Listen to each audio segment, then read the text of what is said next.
Valentine's Day, a date wrapped in red roses, candlelight, and whispered promises. A night when the world seems softer, kinder, safer. Restaurants glow under dim golden lights. Couples lean across tables, hands touching, hearts opening. Cards carry words people are too afraid to say the rest of the year. It is supposed to be a night where love protects you. A night where nothing bad could possibly happen. But what if that's the lie? What if the same night built on love has also become the perfect cover for something far darker? Because while millions celebrated romance, somewhere someone vanished, somewhere someone screamed, somewhere someone never made it home. Tonight on True Terror Files Official, we step beyond the roses and into the shadows. We reconstruct 3 chilling, unsolved Valentine's Day murder mysteries.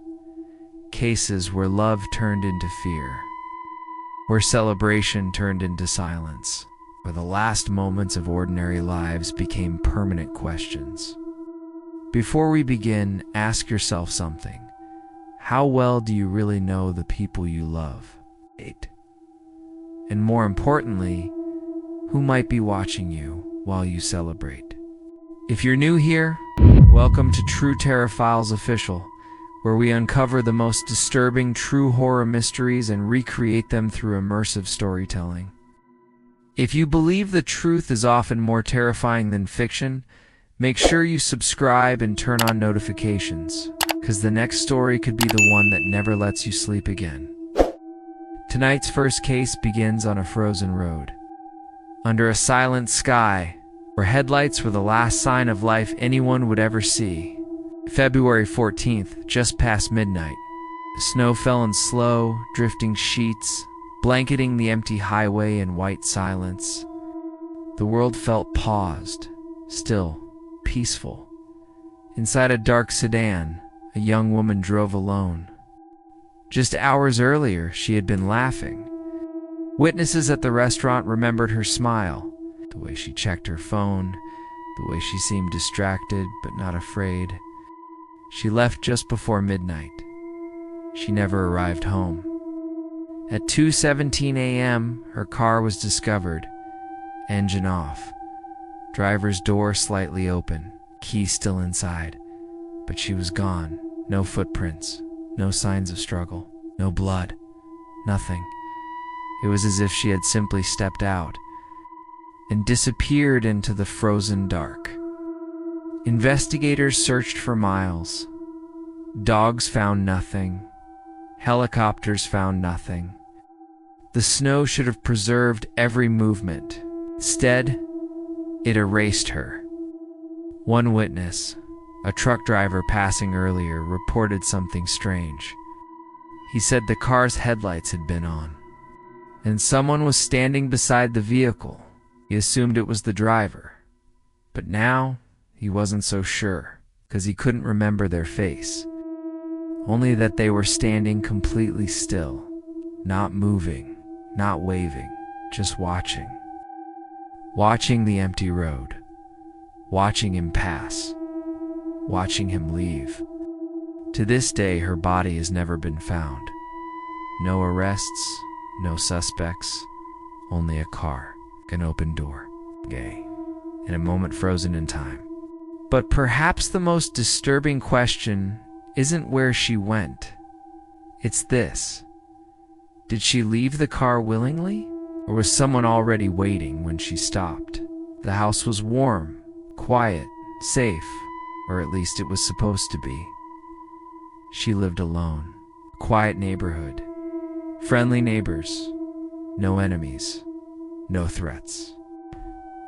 Her last known contact was a Valentine's Day phone call with a close friend.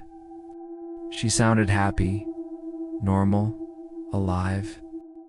The next morning, she didn't answer her phone. By evening, concern turned into fear. Police entered the home and immediately knew something was wrong. Nothing was stolen, nothing broken, no forced entry.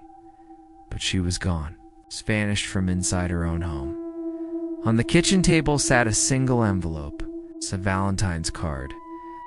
Handwritten inside were only 4 words. Sorry, forever. No signature, no explanation, no answers. Forensic analysis revealed almost nothing. No usable fingerprints, no DNA, just ink and silence. Neighbors reported hearing nothing, no screams, no struggle, nothing, which meant one terrifying possibility.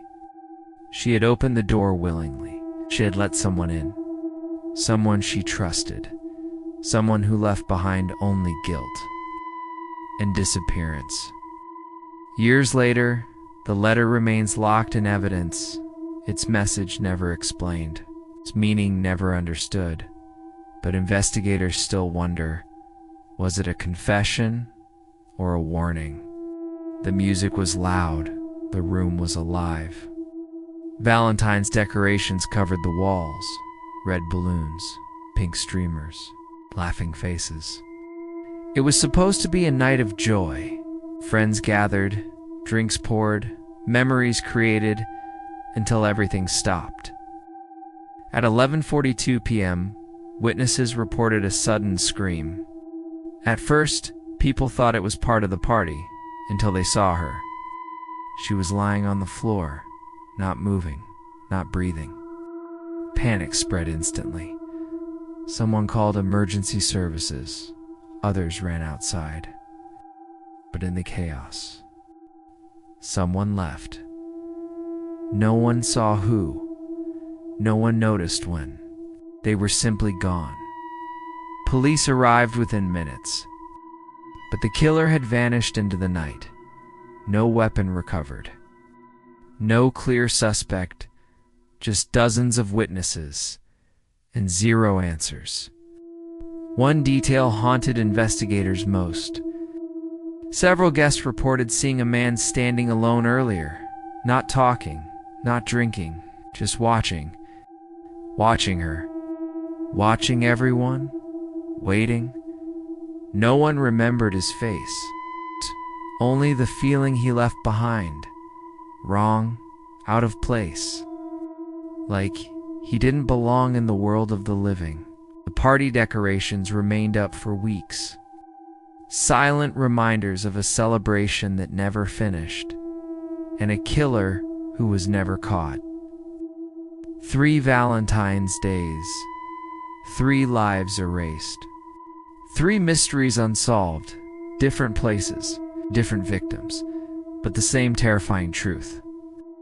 None of them saw it coming. Because evil doesn't always break down doors. Sometimes it knocks politely. Sometimes it waits in the passenger seat. Sometimes it stands in the corner. Watching, waiting, choosing. Valentine's Day promises love. But love can become obsession. Obsession can become control, and control can become violence. Tonight, somewhere in the world, someone is celebrating Valentine's Day, laughing, smiling, trusting, unaware. Because the scariest part of these stories isn't what happened. It's that no one knows why, or who, or when it could happen again. These cases remain open. Their victims remain waiting. Waiting for justice. Waiting for truth. Waiting to be remembered. And maybe waiting for you to listen. This has been True Terror Files Official. If these stories stayed with you, make sure you subscribe and join us again.